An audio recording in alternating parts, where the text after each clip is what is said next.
Guys, क्या हाल है।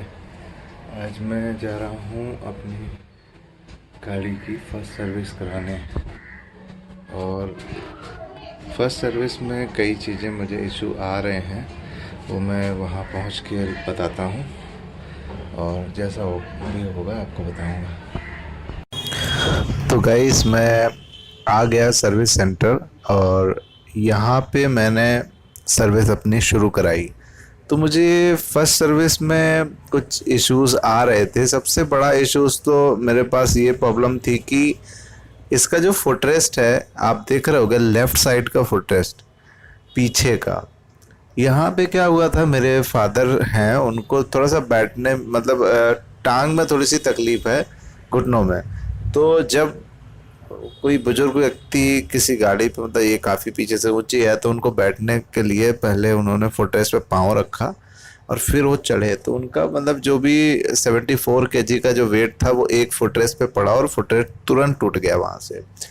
ये बात सुन के मुझे भी हैरानी हुई, देख के हैरानी हुई कि यार ये 2.5 लाख की गाड़ी में ऐसा फुटरेस्ट दे रहे हैं जो कि कास्ट आयरन का बना हुआ है, इतना कमज़ोर कि मतलब एक व्यक्ति अगर उस पर चढ़ता है तो टूट सकता है। तो गाइस, ये बात तो आप लोग ध्यान रखना कि कभी भी जो पिलियन है, कभी भी बहुत हैवी अगर पिलियन हो तो वो डायरेक्टली इस पे पाँव रख के चढ़ने की कोशिश ना करे। उसको मतलब वो टूटने का एक खतरा है, क्योंकि मेरे साथ हो गया, इसलिए बता रहा हूँ। और फुटरेस्ट टूटा, उसके बाद मैं कंपनी आया, कंपनी से बात करी, उन्होंने कहा नहीं भाई साहब, ये टूटने का तो मैं कोई गारंटी वारंटी नहीं है, कोई इशू नहीं है, तो ये तो सॉल्व नहीं होगा। तो मैंने कहा ठीक है, तो ऐसे में क्या किया जा सकता है, मैं क्या मानूं कि पार्ट ख़राब था। बोले हाँ, ये हो सकता है कि पार्ट ख़राब हो और ये प्रॉब्लम किसी और के साथ नहीं आई है। तो मैं ज़्यादा से ज़्यादा ये कर सकता हूँ कि आपको जो है, जो लेबर है इसकी, मैं शायद छूट करा दूंगा, लेकिन उन्होंने वो भी नहीं कराई। खैर, फिर उसके बाद दूसरा इश्यूज था कि इसकी जो मोड बटन थी वो बहुत हार्ड थी। उसके बाद वो जो मीटर की मोड बटन थी वो काम नहीं कर रही थी प्रॉपर। मैंने दिखाया तो उन्होंने पहले बोला कि नहीं मीटर चेंज हो जाएगा, लेकिन फिर बाद में उनके जो मैकेनिक्स उन्होंने बोला कि इसका जो मतलब मीटर का जो मोड बटन है उसमें अगर उसको ज़्यादा देर तक प्रेस करेंगे तब वो काम करता है। तो मैंने कहा चलो ठीक है, बस चलना चाहिए, मेरा एक ये मतलब था। तो उसके बाद मैंने इनसे बोला कि हमारी हेडलाइट को एडजस्ट करो, क्योंकि हेडलाइट जो कंपनी ने मुझे एडजस्ट करके दी थी उसके एडजस्टमेंट में क्या हुआ था कि बहुत ऊपर अपर बीम तो एकदम आसमान में जाती थी और लोअर बीम पे ही रोड पे दिखता था। तो मैंने थोड़ा सा एडजस्ट कराया उसको, और लेकिन क्या हुआ, एक प्रॉब्लम हो गई कि वो ज़्यादा लो हो गई, तो जो अपर बीम थी वो लोअर बीम की जगह आ गई। तो फिर बाद में मुझे वो सही कराना पड़ा। और हैंडल जो है वो थोड़ा सा पीछे कराया मैंने। अब जैसे बहुत से लोग होंगे जो बोलते हैं कि जो इसका राइट साइड का मिरर है उससे कुछ दिखता नहीं है, क्योंकि वो पूरा जो आपका ब्रेक असेंबली है, जो मास्टर सिलेंडर है फ्रंट ब्रेक का, उससे थोड़ा कनेक्टेड है, इस वजह से उसको ज़्यादा पीछे नहीं किया जा सकता। लेकिन क्या था कि मैंने उसको एडजस्ट कराया तो हो गया वो, तो मुझे पीछे का भी व्यू दिखने लगा रियर मिरर से।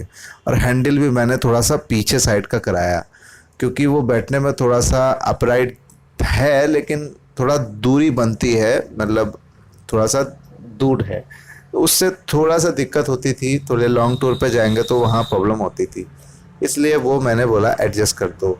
जब गाड़ी में चलाता था तो उसमें क्या होता था कि जो ऐसी एक प्रॉब्लम किसी और ने भी शेयर करी थी कि लोअर आरपीएम पे ऐसा लगता है जैसे आपके फुट पैक के पास जैसे पिछले टायर से कोई चीज़ घिस रही हो। लोअर आरपीएम पे अक्सर ये चीज़ महसूस होती है। अच्छा, कई बार अपने को ये भी डाउट हो जाता है कि पहिया पंचर तो नहीं हो गया पीछे वाला, बार बार मुड़ मुड़ के देखना पड़ता है कि क्या कोई प्रॉब्लम तो नहीं है। ऐसा भी इशू था। और उसके बाद क्या हुआ कि उसके बाद फिर मतलब मैंने ये बता दी उनको प्रॉब्लम, तो उन्होंने कहा ये कोई मेजर प्रॉब्लम नहीं है, ये हल हो जाएगी, सिंपल है, और इसमें खाली हम लोग ऑयलिंग वायलिंग कर देंगे, सही हो जाएगा। लेकिन वो प्रॉब्लम मेरे ख्याल से अभी प्रॉपर हल नहीं हुई है। एक और प्रॉब्लम मुझे फेस हो रही थी कि जब गाड़ी थोड़ी सी गर्म हो जाती है, जैसे कि आप जाम में चलिए या थोड़ा रश में चलिए, तो उसमें गाड़ी का टैपेट साउंड थोड़ा और बढ़ जाता है। ये इनसे प्रॉब्लम बताई तो उन्होंने कहा नहीं, ये इसके इंजन का नेचर ही ऐसा है कि वो उसकी नॉर्मल आवाज़ ही ऐसी है। और बाकी सर्विस कराने पे मैंने बता दिया उनको प्रॉपर माइलेज वगैरह। लास्ट टाइम अभी जो मैंने दोबारा माइलेज टेस्ट किया है, इसका 25 का माइलेज निकला है सिटी में। और ये मतलब ये जो पेट्रोल है, ये एक्स्ट्रा प्रीमियम की बात कर रहा हूँ मैं, तो एक्स्ट्रा प्रीमियम पेट्रोल पे इतना माइलेज आया है। इसकी हेडलाइट की जो विजिबिलिटी है वो अच्छी है, मतलब आप सिटी साइड में आपको मेरे हिसाब से तो कोई मेजर प्रॉब्लम नहीं होगी। और बाकी सर्विस डन हो चुकी है। और इस सर्विस में फुट पैक में एक चीज़ और बताऊंगा मैं कि फुट पैक की जो रबर होती है, अगर मुझसे गलती हो गई, मैंने उनको पुराना फुट पैक नहीं दिया, वरना मेरे 100 रुपये बच जाते, क्योंकि इसकी जो फुटरेस्ट होती है, फुटरेस्ट अलग आता है, उसकी रबर अलग आती है। तो रबर जो है, मैं उन्होंने मुझसे पूछा नहीं और पता नहीं चला, तो उन्होंने वो भी ऐड करा दिया था। इस वजह से मेरा फुटरेस्ट जो है 250 रुपये का समथिंग है और 266 रुपये का, और उन्होंने करीबन 88 रुपये इसकी जो है, मतलब इसको लगवाई लेबर लिया है मुझसे। बाकी अगर 400 सीसी के हिसाब से देखा जाए तो इसका जो सर्विस चार्ज है वो बहुत कम है। अभी मेरा टोटल सर्विस चार्ज 1321 रुपये आया। इसमें ऐसे मान लीजिए कि 288 रुपये तो मेरा फुट पैक का ही है, तो ऐसे मान लीजिए 1000 रुपये के आसपास, 1100 के आसपास इसकी नॉर्मल सर्विस, फर्स्ट सर्विस पड़ी हुई है। अगर ये पेड भी कराता तो मेरे ख्याल से 500-600 रुपये से ज़्यादा इनका सर्विस चार्ज ना होता।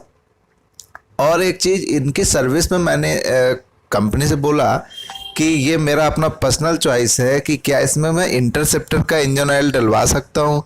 तो कंपनी के जो लोग हैं जो कानपुर में इस जगह पे काम करते हैं, उन्होंने बोला नहीं नहीं, मैं इंटरसेप्टर में भी वही सेम ऑयल यूज़ करता हूँ और आपके हिमालयन में भी सेम ही ऑयल यूज़ करता हूँ, कोई एक्स्ट्रा ऑयल हम लोग नहीं यूज़ करते। मुझे थोड़ा जान के आश्चर्य हुआ, क्योंकि मैंने अब तक जितने भी इंटरसेप्टर की सर्विस देखी है सब में सिंथेटिक ऑयल पड़ता है, जिसकी कॉस्टिंग थोड़ी ज़्यादा होती है। तो मेरा भी वही मानना था कि मैं सिंथेटिक ऑयल डलवाऊँ, लेकिन इन्होंने जब ऐसा बोला तो फिर मैंने कहा ओके वही डालिए, तो वही इन्होंने मुझे डाल के दिया हुआ है। तो सर्विस डन हो गई है, गाड़ी अभी काफ़ी स्मूथ चल रही है। नेक्स्ट ब्लॉग में आपको दिखाऊंगा कि मैंने अपनी सीट में थोड़ा सा मॉडिफिकेशन कराया है। तो आज के लिए बस इतना ही। धन्यवाद। वंदे मातरम।